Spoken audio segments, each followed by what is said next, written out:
Crawford's a great fighter, like I say, he's not Canelo. Obviously, I'm been in this situation for a long time, and I have the experience. They only focus on my power, but I have more than that. Beat me. Don't worry about it. He's not gonna beat me. Don't worry about it. Let's break down the moment the boxing world has been waiting for. The press conference for Canelo Alvarez versus Terence "Bud" Crawford was an absolute powder keg. What began with a baseline of professional respect quickly devolved into a tense war of words defined by sharp insults and a clash of massive egos. Canelo, cool and collected, made it clear he isn't losing any sleep over the challenge, boldly declaring that Crawford simply cannot beat him. For sure, them belts coming with me. They coming home with me. I'm telling you right now. You can see it, but it's gonna be difficult. You take it to your I'm taking them. And ain't nothing you gonna be able to do about it come fight night. I know Turki's in your corner, I promise you. But look, it's gonna be very difficult. He's gonna be so mad that day. Believe me. I see you. I see you. You see I'm different. I see you too. You see I'm different than all the other ones. No, I see you. No, you don't know different. You're nothing different. I'm different. Nothing different. I'm different. We'll see. You gonna see. We'll you know see. it. We'll see. Undisputed glory on the line.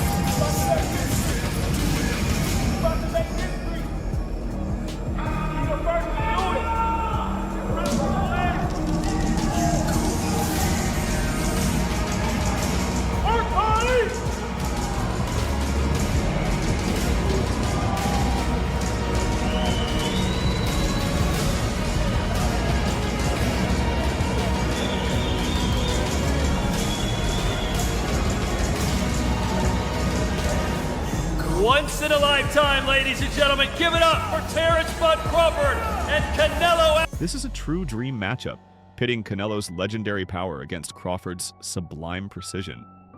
It's a classic case of proven experience versus undeniable pound-for-pound skill. With undisputed glory hanging in the balance, everyone in the fight game has an opinion. Let's dive into what the experts are saying. I think Bud gonna cook Canelo. I think he's gonna cook him. I think, Canelo a hell of a fighter, but I think Bud just got all the tools to beat him. You don't think the weight difference? Think about Terence Crawford calling out Canelo. I don't like that fight. Why not? I don't like that fight. It's just too much weight, and he had a close fight with the last guy he fought, Terence, because this guy was big and he was awkward. He was really awkward. He shouldn't have fought that guy. He should have fought a guy that was just come straight at him. The guy was too awkward. He's herky-jerky, yeah. Or one of them. Yeah. See, it's a missing art. You know what? I think my initial reaction would be to say that I think that Crawford would be the superior boxer, as great as Canelo is, as seasoned as he is, with 65 fights, if I recall, on his record. He's phenomenal. But Crawford is something special. I think that he's a better pure boxer. I think boxing-wise, he's going to give Canelo. We start with one of the most influential promoters in the sport, Eddie Hearn. Given his long and successful working relationship with Canelo Alvarez, you would expect him to be firmly in the Mexican superstar's corner. But Hearn himself admits that after spending time with Terence Crawford in Riyadh, his perspective has shifted. He witnessed a level of self-belief in Crawford that was so powerful it was almost infectious. Hearn explained that Bud's mindset is on another level. There isn't a shred of doubt in Crawford's mind that he will win. And when you're around that kind of certainty, you start to believe it too. While Hearn still wants Canelo to win and believes he has the tools to do so, he confesses that if he had to bet, his money would be on Crawford. Favoring Crawford in the fight, or has your opinion changed? No, I mean, I've always favoured Canelo in the fight. Well, I've heard that you want Canelo to win, but you feel... Of course, yeah. I like Terence. I've worked a lot with Canelo, and I think just because of what I saw in Riyadh and because of the threat, and he's getting on as well, Crawford, but it's just like the mindset of Crawford. Like, there's no doubt in Terence Crawford's mind that he wins this fight. And when you spend a bit of time with him, you kind of start buying into that. And I guess that's what happened in Riyadh, because I travelled with him to the fight, and but it's a 50-50 fight. I think gun to head, I'm probably picking Crawford, but I want Canelo to win. And he can win for sure, but Terence is going to make it really tricky and awkward for him, and I don't think he's going to like that kind of fight. When you say tricky and awkward with switching stances, like, what do you mean Moving, by that? fighting off the back foot. Yeah. A lot of, I mean, he'll engage a lot more than Skull, but he will be looking to do all the things where people have had success, which is use movement. Look at what Bivol did. Bivol had the perfect game plan. He boxed off the back foot, then he attacked, then he moved, then he, all that kind of stuff. And I think Crawford will be looking to do exactly this. Even with that prediction, Hearn is quick to defend Canelo's legacy. He argues that even if Canelo were to lose, it wouldn't tarnish his status as an all-time great. Taking on a smaller, undefeated champion moving up in weight is a colossal risk. However, it was also a payday so massive that no fighter in Canelo's position was ever going to turn it down.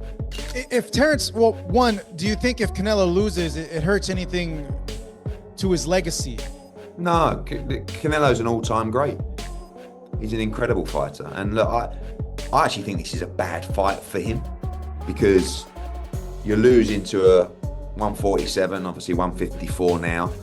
But the money's the money, and he was never going to turn it down. Following Eddie Hearn's take, the legendary trainer and analyst Teddy Atlas offered his own profound insights into this matchup. Atlas immediately addressed the narrative that emerged after Crawford's fight with Israel Madrimov. Some observers felt Crawford didn't look as dominant as expected, but Atlas dismisses this as a misunderstanding.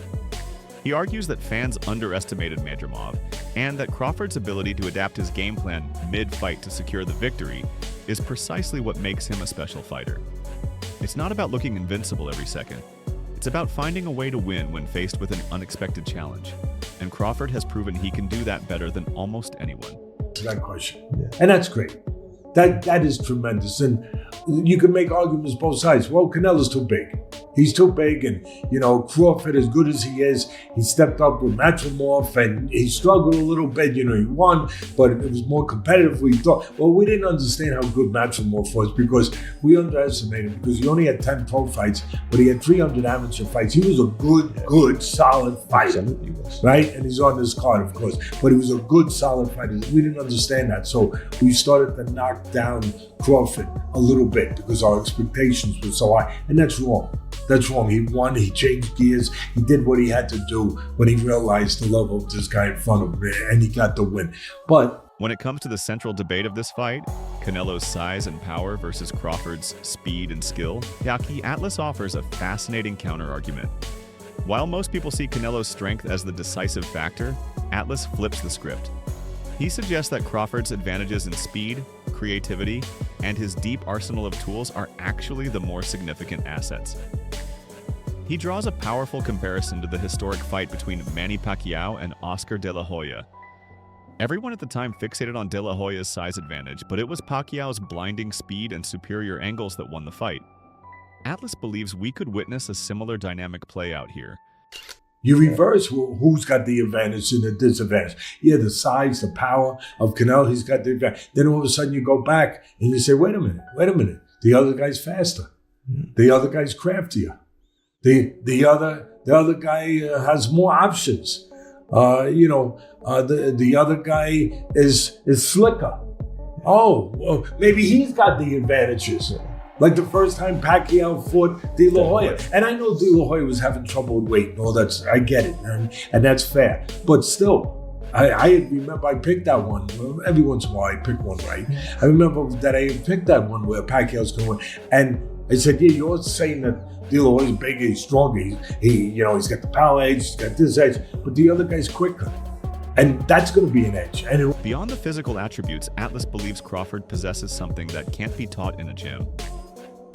He points to Bud's innate special instincts, that split-second sense of timing and the ability to read a situation and react before his opponent even knows what's coming. In a fight where the margins are razor thin, Atlas feels these intangible, God-given gifts will ultimately be the difference maker. But I'm one of the people that thinks Crawford is very, very special. I'm not saying Canelo's not, but I think he's special in a different way, where he's got instincts that not everyone has. Yeah. That it's the timing, it's the instinctual things, the X factors, the intangibles that he has. And I think they're gonna show themselves. I really do. In the end, Atlas's excitement for this fight is clear. He's not just predicting a Crawford win, he is captivated by the timeless, almost mythical narrative of a smaller, more skillful warrior taking on a larger, more powerful giant. He can't wait to see David versus Goliath play out live, and he firmly believes Crawford has everything he needs to pull off the upset right before our very eyes. I can't wait. Yeah. I can't wait. Yeah. I can't wait to see a smaller guy use those intangibles, use those X factors to beat a bigger guy. I always wanted to see David and Goliath live. Yeah. Didn't you? Of course, absolutely. I would as well. Okay, yeah. well, get ready to watch it. Yeah, I can't wait. The experts have spoken and the lines are drawn. Will Canelo's power and experience prove to be too much, reminding everyone why he's been the king of the sport for so long? Or is Terence "Bud" Crawford about to use his generational skill to shake up the boxing world and make history? The predictions are flying, but now I want to hear yours. Drop your pick in the comments below. Who wins and how did they get it done? And as always, if you enjoyed the breakdown, don't forget to like this video and subscribe for more.